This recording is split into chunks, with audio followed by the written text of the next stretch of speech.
예, 수질 분석 두 번째 시간입니다. 이번 시간에는 분석 시험에 사용되는 실험 기구의 사용법에 대해서 설명을 하겠습니다. 첫 번째 얼렌마이어 플라스크라는 것이 있습니다. 일반적으로 삼각 플라스크라고 부르는데 이렇게 바닥이 평평한 플라스크입니다. 눈금이 약간 표시가 되어 있는 경우도 있지만 눈금은 그렇게 정확하지 않습니다. 액체의 볼륨을 정확하게 측정하기 위해서는 볼류메트릭 플래스크라고 하는 것을 사용합니다. 볼류메트릭 플래스크는 이렇게 위에 입구가 좁고 눈금이 하나가 표시가 되어 있습니다. 이 눈금은 용량을 정확하게 측정해서 공장에서 캘리브레이션 해가지고 나온 것입니다. 그렇게 해서 요 눈금까지 채우면은 그 용량, 해당 용량이 채워집니다. 그래서 이 플라스크 안에는 TC20도씨 이런 표시가 있습니다. 이것은 무슨 뜻이냐 하면은 to contain at 20 degree란 뜻입니다. 컨테인이란 말은 그 안에 포함이 된다 이런 말이죠. 그러니까 요 눈금까지 그러니까 눈금이 있으면은 그 메니스커스가 물을 담으면 물의 메니스커스가 이렇게 아래로 볼록하게 내려오죠. 거기에다가 눈금을 맞추는 겁니다. 메니스커스의 아래쪽에다가 눈금을 맞추는 거죠. 그렇게 하면은 요 안에 들어가 있는 물이 1리터가 된다 또는 100ml가 된다 이런 뜻입니다. 정확한 양의 물을 담을 때 사용합니다. 그러니까 이 안에 담겨 있는 물의 양이 1리터라는 뜻이고 이 물을 따라내면은 이 벽에 약간의 물이 남아 있죠. 그렇게 되면은 따라낸 물의 양은 1리터가 되지 않습니다. 근데 이 안에 들어가 있던 물은 1리터라는 거죠. 그래서 어떤 용도로 쓰이느냐 하면은 정확한 농도의 시약을 만들 때 사용합니다. 보통 물을 이렇게 반쯤 채웁니다. 물을 반쯤 채우고 시약을 넣어줍니다. 시약은 위에서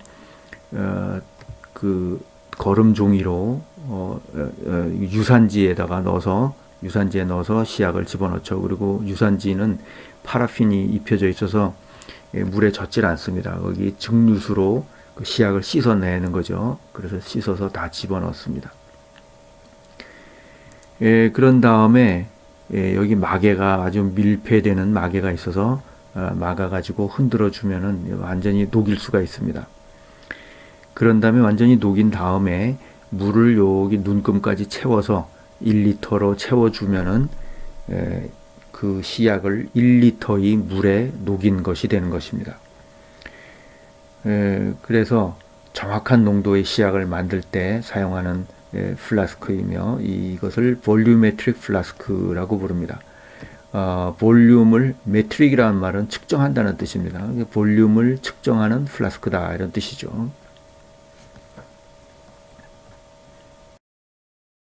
그 다음에 플라스크 중에 좀 특이한 모양의 플라스크가 있습니다. 켈달 플라스크라고 부르는 것인데 이것은 질소 분석 또는 인 분석 이런 것에 널리 사용되고 있는 기구입니다. 근데 플라스크의 모양을 보면은 목이 아주 길게 만들어져 있습니다. 이 목이 길게 만들어진 이유는 뭐냐면 아랫부분만 가열하고 윗부분은 냉각에 이용되는 겁니다. 그러니까 공기 중에 노출되어 있으니까 약간 냉각이 되죠. 그 아랫부분에는 보통 뭘 넣느냐면 시료하고 황산을 넣습니다. 그러니까 황산을 넣어서 황산이 가열되면서 유기물을 분해하는 거죠. 그렇게 해서 그 질소나 인을 분해해 가지고 분석하는 데 사용을 합니다. 목이 길면 어떤 일이 일어나느냐면 여기서 황산 증기가 만들어져서 이렇게 쭉 올라가다가 냉각이 돼서 다시 응결이 됩니다. 그래서 물방울처럼 황산이 물에 응결이 돼 가지고 다시 흘러내려옵니다. 이렇게 흘러내려오게 해서 황산이 다시 증발했다가 응결되는 과정을 반복하는 거죠. 이렇게 해서 황산이 휘발되는 속도를 늦추어 줍니다. 보통 질소나 인을 분석하기 위해서는 황산을 넣고 한 1시간쯤 가열합니다. 1시간쯤 가열하는데 위가 냉각되지 않으면 1시간 이전에 황산이 다 기체가 돼서 휘발해서 날아갑니다. 그러면은 그 시료를 분해하는 시간이 부족하게 되죠. 그래서 시료를 분해하는 시간을 충분히 가질 수 있도록 하기 위해서 이렇게 목이 긴 플라스크를 만들고 윗부분에서 냉각되어 가지고 황산이 다시 흘러내려오고 이런 과정을 반복하게 하는 것입니다.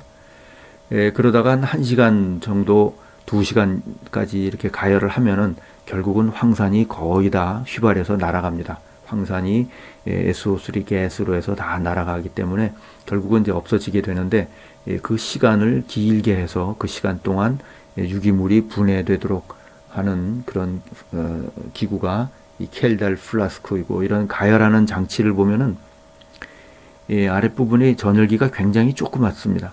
이 작은 이유가 뭐냐면 플라스크의 아랫부분만 가열하고 윗부분, 목 부분은 가열하지 않기 위해서 아주 작은 크기의 전열기를 사용하는 것입니다.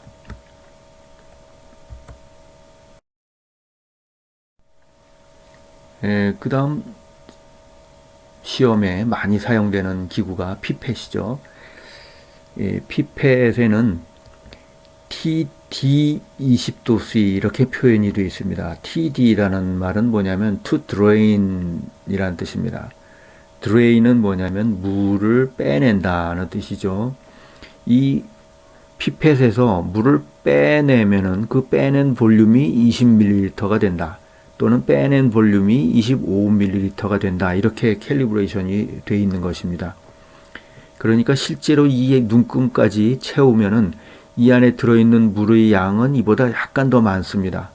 그런데 서서히 드레인을 시키면은 약간의 물이 그 유리벽에 살짝 젖어 있는 정도로 남아 있고 맨 끝부분에 아주 조금 남습니다. 그렇게 해서 그 자연적으로 천천히 드레인 했을 때 부피가 여기에 명시된 부피만큼 흘러나가도록 이렇게 만들어져 있습니다. 그러니까 플라스크가 to contain, 그 안에 들어있는 물의 양을 측정한 것이라면은 이 피펫의 경우는 드레인한 물의 양을 측정하는 것이죠. 피펫은 이렇게 크게 두 종류가 있습니다. 위에 있는 것들을 보면은 여기 눈금이 하나가 표시가 되어 있습니다. 그러니까 25ml라고 하고 눈금이 딱 한 개만 있습니다. 이것은 요까지 채우면은 그 25ml다. 하나하나 다 캘리브레이션이 되어 있습니다. 캘리브레이션이 되어 있어서 그 일정한 양의 물을 정확하게 드레인할 때, 옮길 때 사용하는 피펫입니다. 이것을 볼륨메트릭 피펫, 볼륨을 측정한다고 해서 볼륨메트릭 피펫이라고도 부르고, 또는 액체를 일정량, 정확한 양을 옮긴다 쓴다고 해서 트랜스퍼 피펫이라는 말도 쓰기도 하고, 또 홀 피펫, 그 안에 들어있는 액체를 전량을 전부 보낸다고 해서 홀 피펫이라는 이름도 사용합니다. 우리말로는 전량을 옮긴다고 해서 전량 피펫, 뭐 이렇게 부르기도 하고, 볼륨메트릭 피펫 이렇게 부르기도 합니다. 그 다음에 보통 부피가 좀 정확하지 않은 것이 메저링 피펫입니다. 메저링 피펫은 이렇게 그 눈금이 여러 개가 있죠. 그래서 대략 한 1ml, 2ml 정도씩 집어넣는데 사용하는 그런 피펫을 말합니다. 유리를 녹였다가 굳히면서 만들기 때문에 이 볼륨메트릭 피펫에 비해서 이 메저링 피펫은 그 부피가 정확하지 않습니다. 특히 이 끝부분은 모양이 이렇게 유리를 오므려서 만들기 때문에 더 정확성이 떨어집니다. 그래서 이 메저링 피펫을 사용할 때는 이 끝부분은 사용하지 않고 이 윗부분을 사용하는 것이 좋습니다. 보통 황산 1ml를 넣는다.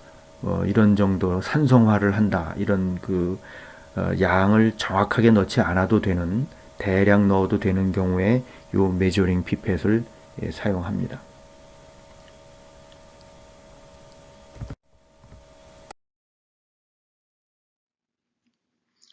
그 다음 에어 디스플레이스먼트 피펫이라는 것이 있습니다.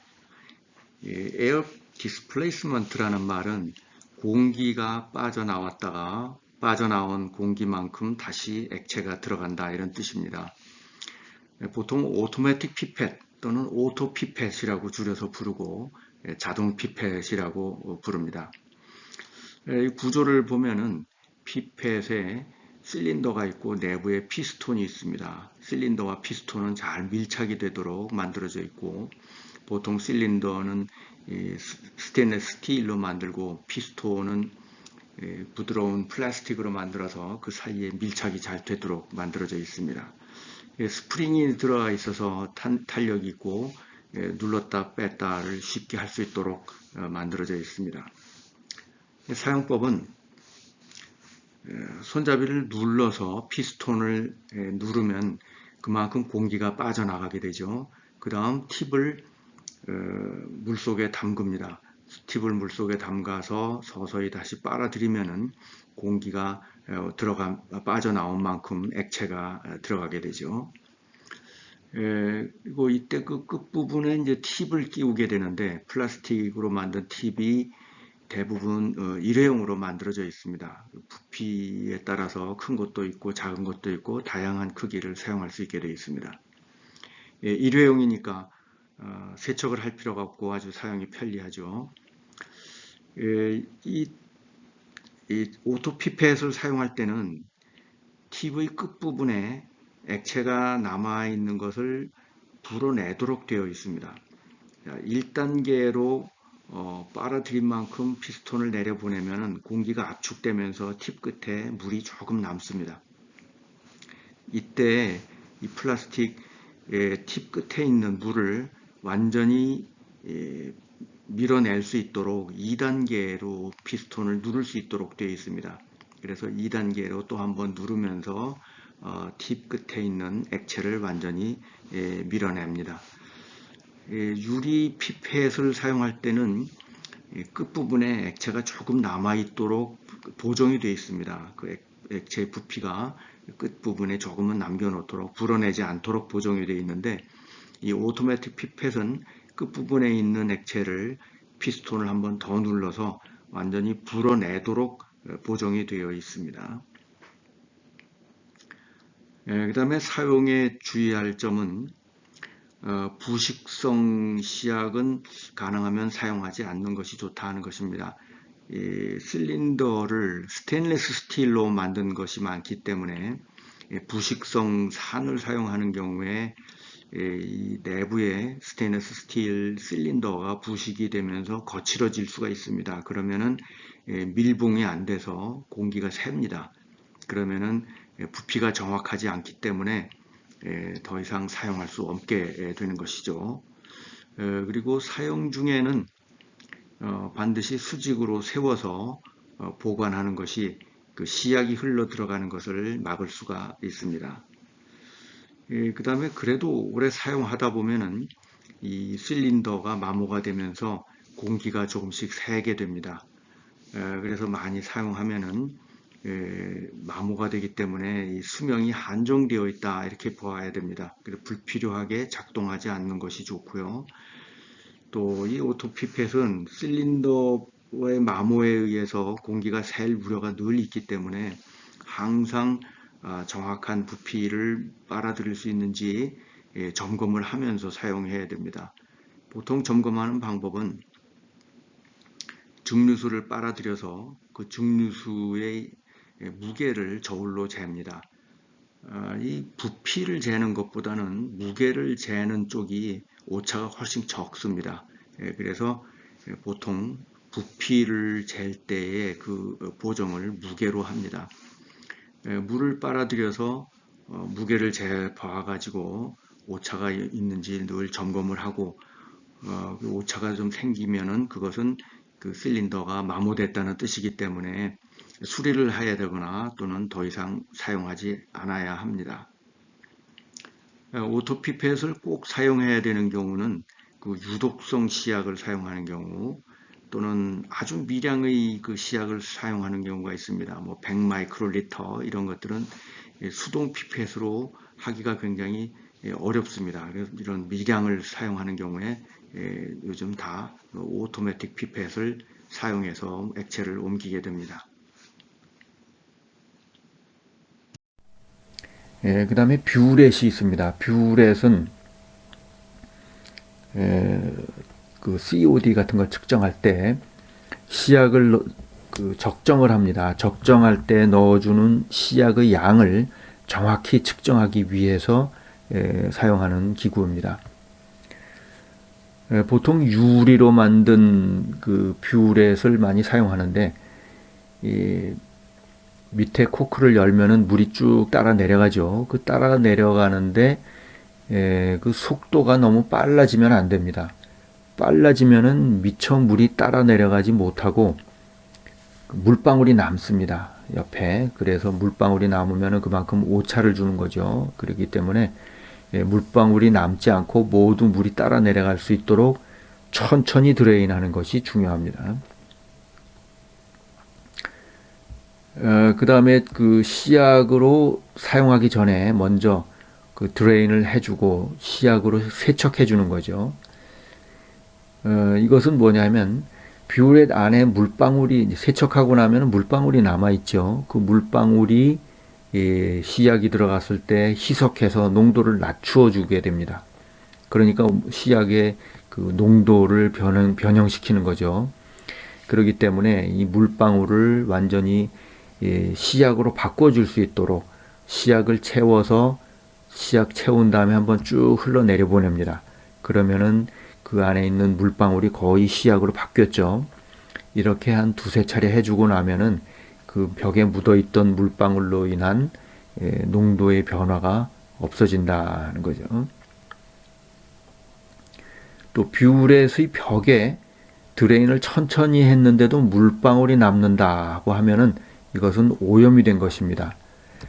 유리 표면이 깨끗하면 물을 천천히 드레인하면은 뷰렛이나 피펫도 마찬가지예요. 뷰렛이나 피펫에서 물방울이 벽에 남지 않고 쭉 따라 내려갑니다. 그런데 만일 천천히 드레인 했는데도 물방울이 남는다. 벽에 붙어 있더라. 그러면은 그것은 오염이 된 것입니다. 그러니까 세척이 필요합니다. 클리닝 솔루션을 집어넣어서 완전히 오염물을 제거한 다음에 사용해야 됩니다.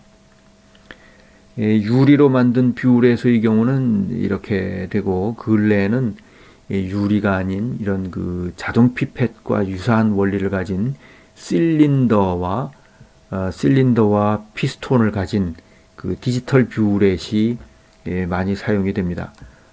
실린더가 있고 그 피스톤이 있으니까 주사기하고 똑같은 거죠. 주사기하고 똑같은데 그 주사기를 밀어내는 것이 손으로 미는 것이 아니라 기계로 돌려서 조금씩 일정 속도로 밀어냅니다. 그렇게 해서 그 밀어내는 회전을 하는데 이 부분에서 회전을 하는데 그 회전한 횟수가 여기 카운터에 기록이 돼서 밀어낸 부피로 측정이 됩니다. 이렇게 해서 그 디지털 뷰렛 또는 디스펜서라고 하는 것은 한번 누르면은 일정량이 이렇게 쭉쭉 나가게 되는 그런 것들이 있고, 디스펜서와 뷰렛이 요즘은 유리를 대체해서 많이 사용이 되고 있습니다. 그 다음에 많이 사용되는 기구가 테스트 튜브, 캡 튜브 이런 거죠. 시험관을 테스트 튜브라고 하고 시험관 위에 그 스크루 캡이 달려 있는 경우에 그것은 캡 튜브라고 부릅니다. 그 다음에 시험관을 꽂을 수 있는 시험관 대를 테스트 튜브 렉이라고 부릅니다. 그 다음에 튜브가 아니라 튜빙이라는 것이 있는데, 튜빙은 무엇을 뜻하느냐 하면은 이런 관을 말합니다. 관.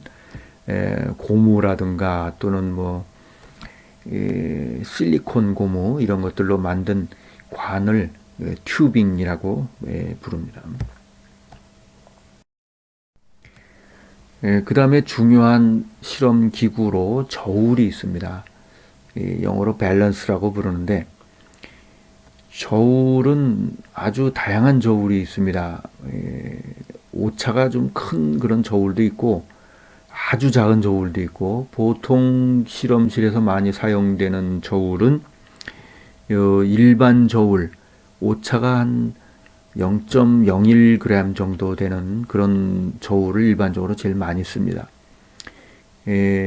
이런 저울들은 대개 탑로딩으로 되어 있습니다. 탑로딩이라는 말은 뭐냐면 저울에 이렇게 접시가 있는데 접시 위에다가 올려놓는다. 이래서 탑로딩이라는 용어를 사용하는 겁니다.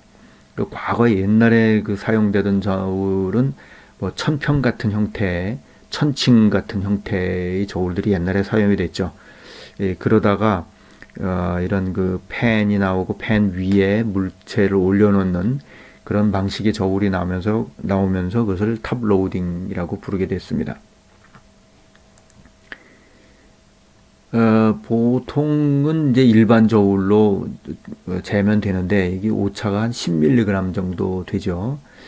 그런데 1mg 단위까지 재야 되는 경우 또는 0.1mg까지 재야 되는 경우에는 화학 저울이라는 것을 씁니다. 일반적으로 케미컬 밸런스라는 용어를 사용하는데, 그 눈금이 보통 1mg 또는 0.1mg 단위까지 읽을 수 있도록 되어 있습니다.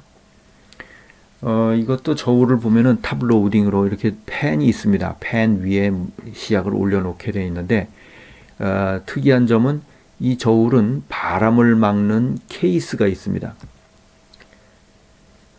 케이스가 있고 문이 있습니다. 그래서 시약을 안에 넣고 문을 닫고 측정을 하는 거죠. 그 이유는 뭐냐면 공기가 움직이면은 그 공기의 움직임으로 인해서 이 밸런스의 무게가 달라집니다. 공기 흐름 때문에 흔들립니다. 그래서 공기의 흔들림을 막기 위해서 케이스 안에 집어넣고 문을 닫아요. 그렇게 해서 정확하게 측정하는 것이죠. 보통 이 두 가지가 사용이 되는데, 그 자신이 측정하는데 필요한 오차 범위에 맞는 적절한 저울을 사용해야 됩니다. 특히 정밀 미량 저울 이런 것들은 보통 실험실에는 없습니다. 이것은 그러니까 그 10의 마이너스 5승그램 뭐 이 정도까지 측정할 수 있는 그런 저울은 아주 정밀한 저울이기 때문에, 예를 들면은 그 실험대가 나무로 되어 있는데 좀 진동이 있다던가 주변에 어떤 진동 있는 기계가 있다던가 하면은 정확히 측정이 안 됩니다. 흔들립니다. 그래서 바람과 진동이 없는 아주 특별한 조건을 만들어 주어야만 측정이 돼요. 그래서 보통 이것은 잘 쓰이지 않고, 실험실에서 일반적으로 실험에 쓰이는 것은 요 두 가지, 일반 저울하고 화학 저울 요 두 가지로 한 0.1mg 범위 정도까지 측정되는 것이면 충분합니다. 근데 필요한 오차 범위라는 것은 뭐냐면은, 예를 들어서 사람이 체중을 재는데 근방에서 재는 것 같이 아주 뭐 밀리그램 단위로 측정되는 저울을 사용할 필요가 없겠죠. 체중이라는 것은 하루에도 뭐 1kg씩 증가했다 감소했다 하기 때문에 그 정도 오차를 허용한다는 거죠. 그러니까 0.1kg 정도 오차가 있는 그 저울로 측정을 하면 되는 거죠. 그래서 시약도 예를 들어서 가장 오차가 크게 허용되는 것이 NaOH입니다. NaOH는 보통 그 만들 때 보면은 알칼리성 조건을 만들기 위해서 넣는데, 예를 들어서 1리터에 500g을 넣어라. 그럼 500g 대충 재서 넣는 겁니다. 그냥 그 가정에서 쓰는 주부저울이라고 부르죠. 주부저울이라고 하는 요리할 때 쓰는 저울, 그런 걸로 재서 넣는 겁니다. NaOH를 화학 저울로 측정하면 어떤 일이 벌어지느냐면 무게를 측정할 수가 없습니다. 무게가 계속 증가합니다. 공기 중의 습기를 흡수하기 때문에 무게가 계속 증가해요. 그런 것들은 정밀하게 재봐야 아무 의미가 없는 거죠. 그래서 이 분석 매뉴얼, 스탠다드 메서드라든가 또는 공정시험법 이런 데 보면은 이렇게 되어 있습니다. 예를 들어서 1g을 재서 넣어라. 그러면 일반 저울로 재면 됩니다. 그런데 1.000g을 재서 넣어라. 그러면 화학 저울을 써야 됩니다. 그 수치에 보면은 유효 숫자가 다르게 적혀 있습니다. 그 유효 숫자를 보고 밀리그램 단위까지 정확히 재야 하는 것인지 아니면은 10mg 단위 또는 1g 단위까지 재도 되는 것인지를 보고 이 저울을 선택해야 된다는 거죠. 저울을 사용하는데 주의사항은 흘린 시약을 즉시 깨끗이 닦아낸다는 것이 중요한 주의사항이고, 시약을 흘려놓으면은 그 다음 사람이 실험할 때 오염의 원인이 됩니다. 그러면은 그 다음 사람 실험이 완전히 망치게 되는 경우도 있겠죠. 그래서 흘린 시약을 깨끗이 닦아내야 된다.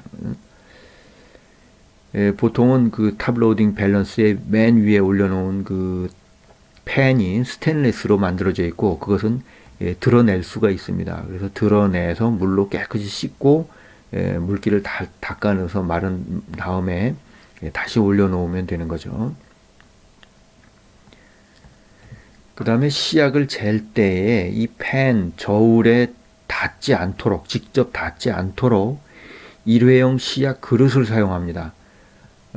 이 무게를 재기 위해서 무게를 저울에다 재는데 시약을 직접 올려놓는 게 아니라 이 일회용 시약 그릇을 놓고 그 위에다가 시약을 넣습니다. 그 일회용 시약 그릇은 플라스틱으로 만든 것도 쓰기도 하고 또는 유산지를 쓰기도 하고 알루미늄 포일을 쓰기도 하고 그렇습니다.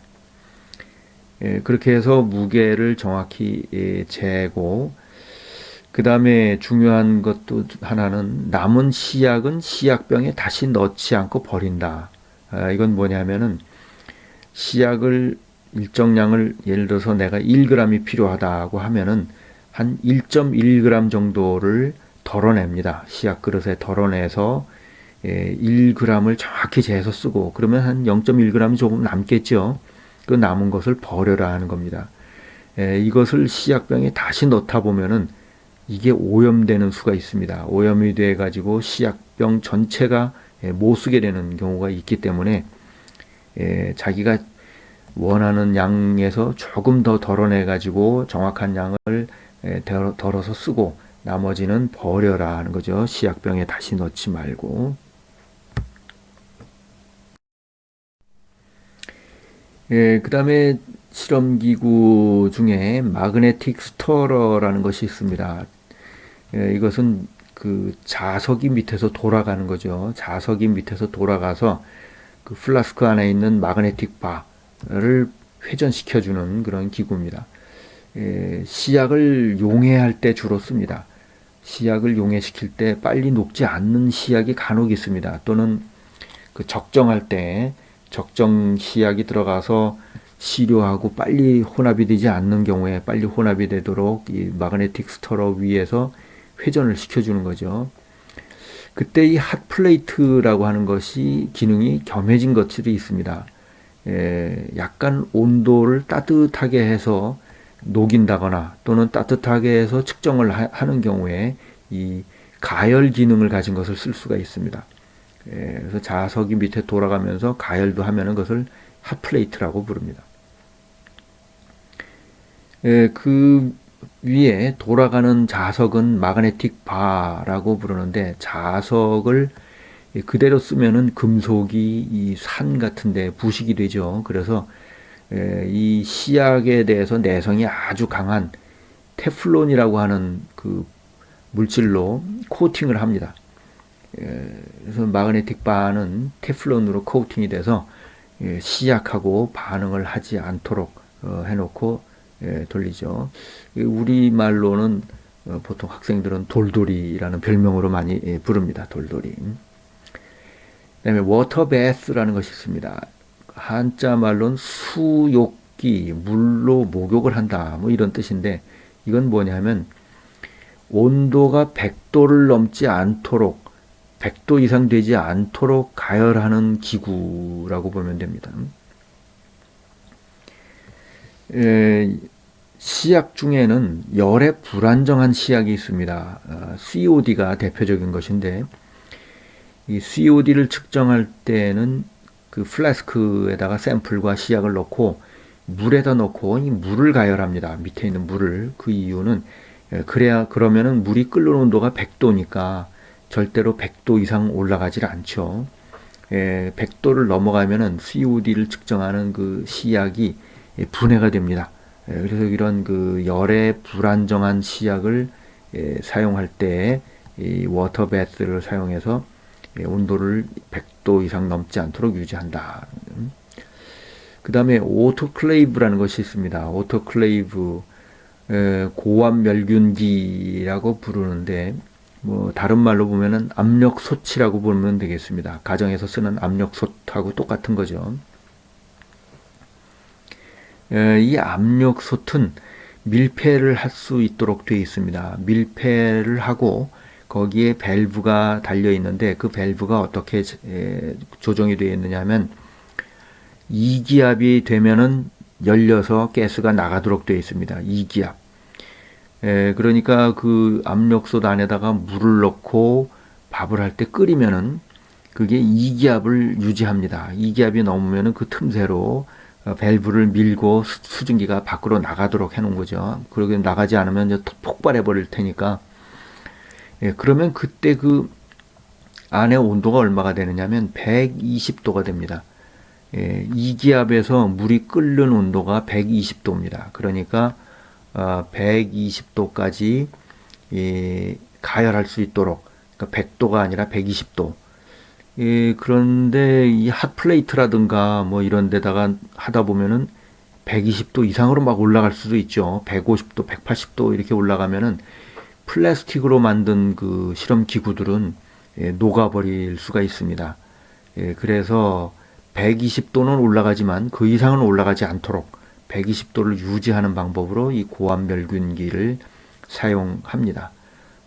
실험실에서는 이것을 미생물 멸균하는 데 사용하기 때문에 이름이 멸균기라고 되어 있는데, 뭐 가정에서 쓰는 압력솥을 사용해도 됩니다. 거의 똑같아요.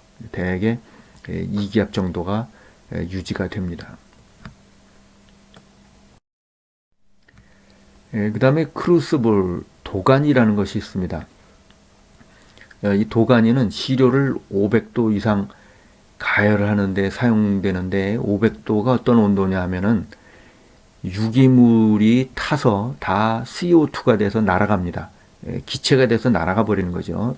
태워서 이제 날아가고 남은 것은 재만 남습니다. 그럼 이걸 어떤 경우에 사용하느냐 하면은 토양을 측정하거나 또는 그 슬러지의 유기물 함량을 측정하는 데 사용합니다. 유기물이라고 하는 것은 탄소를 기반으로 하는 그런 물질들이죠. 그래서 500도로 가열하면은 탄소가 다 CO2가 되고, CO2는 기체가 돼서 날아가죠. 그래서 암석 성분은 그대로 남아요. 암석이 기화가 되려면 수천 도 이상이 돼야 되기 때문에 500도에서 가열하면 유기물만 다 타서 날아가고, 그 다음에 암석 성분, 이 미네랄 성분은 그대로 남아 있습니다. 그래서 무게를 잽니다. 그러니까 토양을 태우기 전의 무게와 태운 후의 무게를 재서 그 차이를 보면은 그 차이가 바로 유기물 함량이다 하는 거죠. 그래서 토양의 그 유기물 함량, 오염도 또는 슬러지의 유기물과 무기물의 양의 비율, 이런 것들을 측정할 때 이 도가니라는 것을 사용합니다.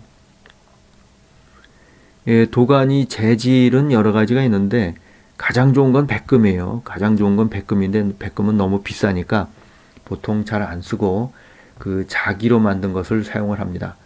포슬린이라고 부르는데 보통 우리가 쓰는 그 도자기죠. 그것은 500도에서 타지 않기 때문에 유기물만 태울 수 있습니다. 그 다음에 스테인리스 스틸도 아주 사용하기 좋은, 잘 깨지지도 않고 아주 사용하기 좋은 실험 기구죠.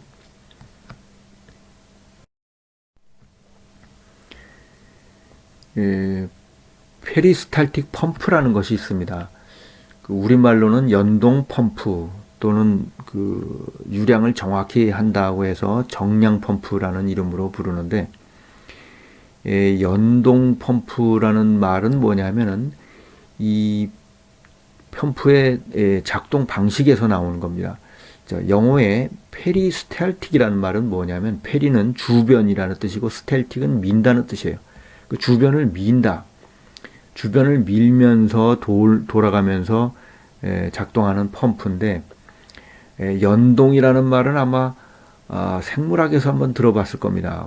그 대장이 음식물을 밀어내는, 장이 음식물을 밀어내는 그 방식이 뭐냐면 바로 이 연동작용입니다. 그러니까 여기 보면 이렇게 튜빙이 이렇게 걸쳐 있습니다. 요게 튜빙입니다. 말랑말랑한 튜빙을 걸쳐놔요. 그리고 안에는 이런 그 동그란 바퀴가 굴러갑니다. 바퀴가 구르는데, 바퀴가 구르면서 이렇게 눌린 부분이 생기죠. 눌린 부분이 쭉 밀고 가면서 이 안에 있는 물을 밀어내는 거예요. 이래서 이게 꼭 그 창자의 근육이 수축하면서 음식물을 밀어내는 것과 유사하죠. 그래서 창자가 밀어내는 것도 연동작용이라고 부르죠. 이것도 이제 연동작용이라고 부릅니다. 액체를 정량 속도로 공급하기 위한 그런 기구입니다. 회전 속도를 조절하면, 또 튜빙의 굵기하고 회전 속도를 적당히 조절하면 우리가 원하는 유량을 만들어낼 수가 있습니다. 튜빙은 말랑말랑한 탄성이 좋은 튜빙을 사용해야 되죠. 그리고 또 오래 사용하면 탄성이 떨어지면 이제 교체를 해주고 하면서 정량을 보낼 수 있도록 사용을 합니다. 이게 가장 많이 사용되는 것이 요즘 많이 쓰이는 수질 자동 분석기 오토 애널라이저라는 데에서 사용이 됩니다. 이 오토 애널라이저는 이 샘플과 그 샘플을 일정한 속도로 빨아들여요. 일정한 속도로 빨아들이고 거기에 시약도 일정한 속도로 빨아들여서 두 가지를 섞어줍니다. 그러니까 액체의 유량이 아주 일정하게 잘 유지가 돼야 되죠.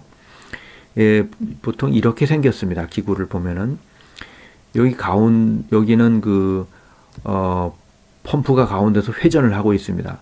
이 둥근 그 롤러가 회전을 하고 있고 여기에다가 튜빙을 걸어 놓습니다. 좀 요 그림에는, 왼쪽 그림에는 한 개만 걸쳐 있지만 실제로는 이렇게 여러 개를 걸칠 수가 있어요. 여러 개를 걸치는데 여기는 전부 동일한 굵기의 튜빙이 걸려 있죠. 그런데 실제로 이 오토 애널라이저에 사용하는 것을 보면은 굵기가 다양한 것을 꼽아 놓습니다. 그래서 가느다란 튜빙을 꽂아 놓은 것은 유량이 작고, 굵은 튜빙을 꽂아 놓은 것은 유량이 크고, 이렇게 해서 튜빙의 굵기를 가지고 이 유량을 조절하는 거죠. 이렇게 해서 그 분석에 필요한 유량을 일정하게 유지하는 그런 장치가 이 연동 펌프, 페리스탈틱 펌프입니다.